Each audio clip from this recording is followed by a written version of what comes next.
ఉమ్మడి వరంగల్లో జరుగుతున్న గ్రూప్ రాజకీయాలకు ప్రధాన కారకుడు కడియం శ్రీహరి అని మాజీ ఎమ్మెల్యే తాటికొండ రాజయ్య ఆరోపించారు.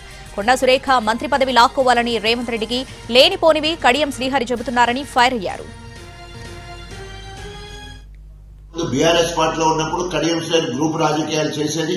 అదేవిధంగా ఈరోజు కాంగ్రెస్ లో కూడా మరి గ్రూప్ రాజకీయాలు చేసి కొండా సురేఖ పదవిని గుంజుకోవాలనే ఉద్దేశంతో ఆమెను అనేక రకాలుగా హింసకు గురి చేయడం కాకుండా రేవంత్ రెడ్డి దగ్గర మరి సాటు మాటు ముచ్చట్లని కూడా చెప్పి ఆమెగా మరి కక్ష సాధించి పనిచేయడం జరుగుతూ ఉంది.